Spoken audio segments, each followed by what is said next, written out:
忍びを目指すなら覚えておけ。なんだそりゃ。お前には関係のないことだ。まだ起きないのかよ。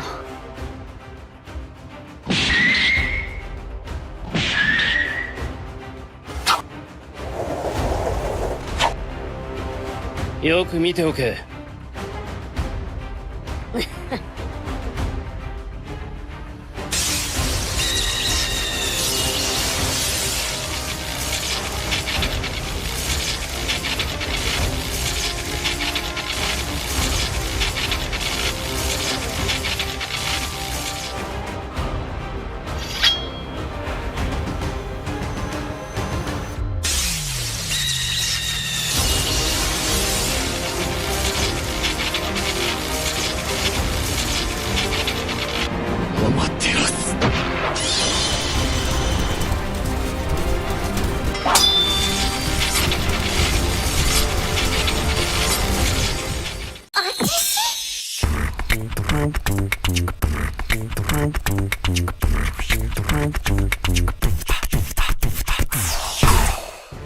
Hello guys, Half Shinobi is here and we back with more interesting info update from Shinobi World.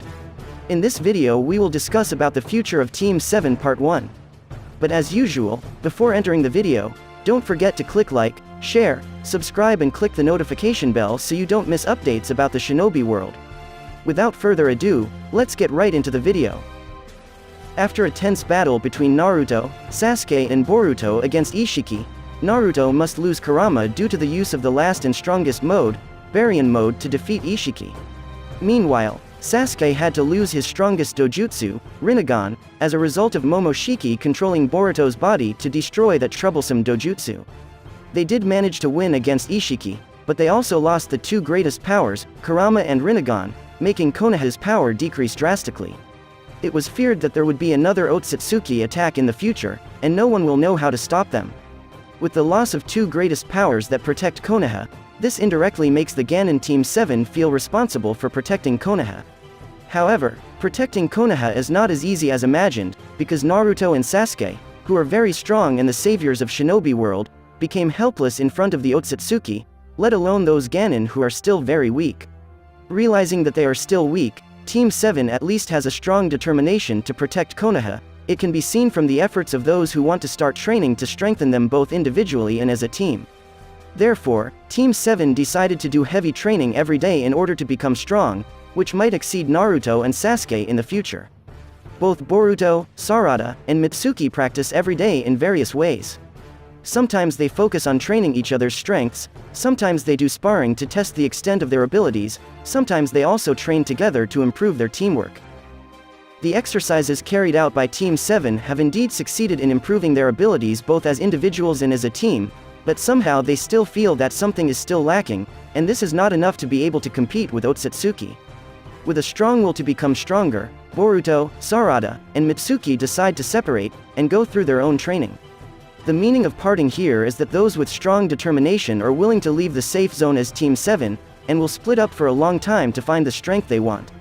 In this case, Boruto decides to go to Ryuchi Cave with Sasuke, to be able to master various snake techniques, and learn Snake Sage mode with his Kuchiyose animal, Garaga. Meanwhile, Sarada decided to practice the healing technique with Tsunade, who is the best medical ninja in Shinobi World, as well as learn the summoning technique Slug from Shikatsu Forest.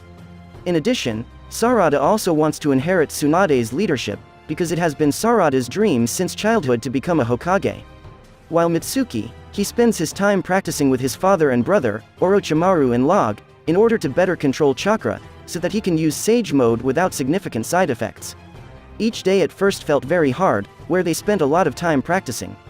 There is no easy way to become strong, other than doing hard training every day. As for Boruto himself, he does strenuous training by trying to fit himself with the natural energy. Not infrequently Boruto gets hard hit from Sasuke so that he doesn't become a snake while practicing mastering Sage mode. In addition, Boruto also trains his Jogan ability and Karma Seal so that it can be used whenever he wants, considering that for now Boruto can only take out Jogan and Karma Seals unconsciously. For Sarada, Tsunade taught her exclusively the same as her mother, Sakura. Sarada is forced to dodge several attacks that come with her Sharingan, and if her body is injured, Sarada must heal herself with her own abilities. Although strenuous, the exercise is quite effective, where in a short time Sarada is able to use healing technique quite well. For Mitsuki, he trains against Orochimaru and Log at the same time, without any handicap at all. This is necessary to force Mitsuki's strength to reach its limit, so that in the future he is expected to be able to fight for a long time, and can use Sage Mode without side effects.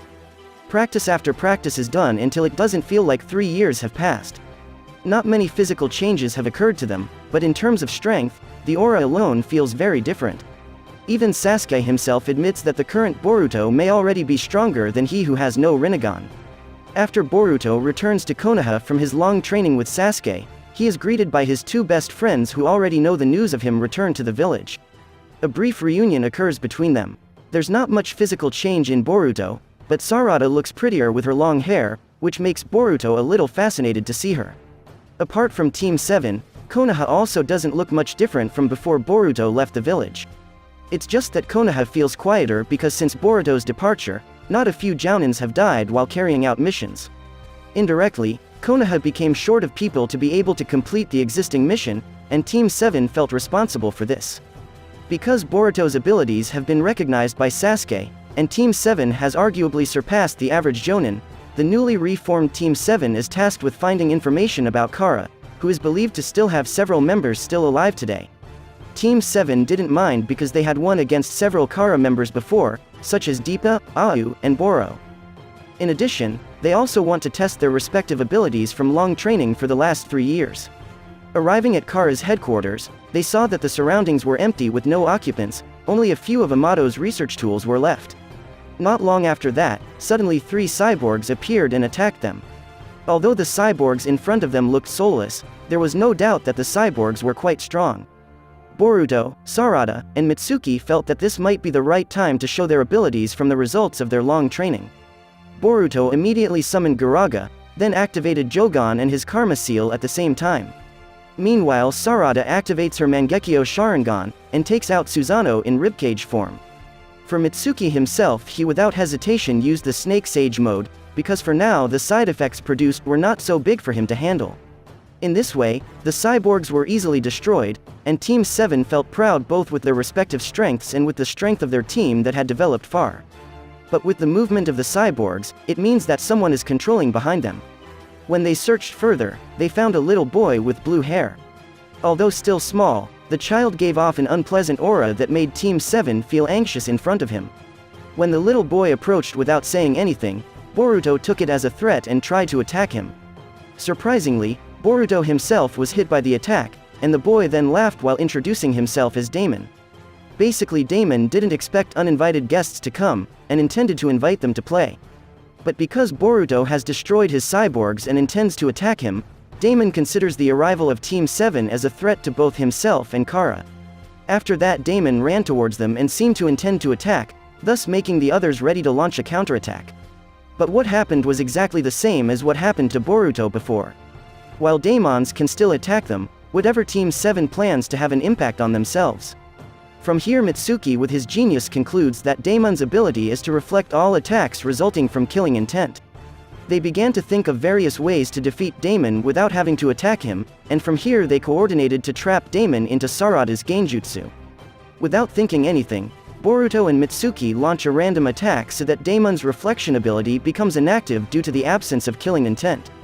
While Boruto and Mitsuki continued to corner Daemon, Sarada silently moved while activating her Mangekyo Sharingan. Even though it seems messy, their plan seems to work where Daemon ends up being trapped in a Genjutsu. In the Genjutsu effect, they extract various kinds of information from Daemon. But because Daemon is still a child, they can't dig up much information from him, apart from himself, the presence of his older sister named Ada, which has the power of all-knowing Dojutsu, Senrigan, and Code's ability to teleport through claw marks. After getting all the information they needed, they rushed back to Konoha, leaving Daemon unable to tell the difference between the real world and Genjutsu. Meanwhile, not long after the departure of Team 7, Ada and Code returned to Kara's headquarters only to find a helpless Daemon. Ada with anger immediately activated her Senrigan Dojutsu, and learned the fact that Team 7 had made her younger brother like this. From here, Ada swears that she doesn't care anymore about the romance she wants with Boruto, and promises to take revenge on Boruto and Team 7 who have made his younger brother become like this. In addition, Code, who saw Ada's desperation, began to devise a plan together to defeat Boruto. They don't want to kill him, but they want to show Boruto something more painful than death itself. That's all the discussion from Half Shinobi channel. How was the video and discussion just now? Give your opinion in the comment below. And if you feel interested in the video and discussion this time, don't forget to click like, share, subscribe and hit the notification bell so you don't miss any information about the Shinobi world. See you next time in the next video. Thanks for watching.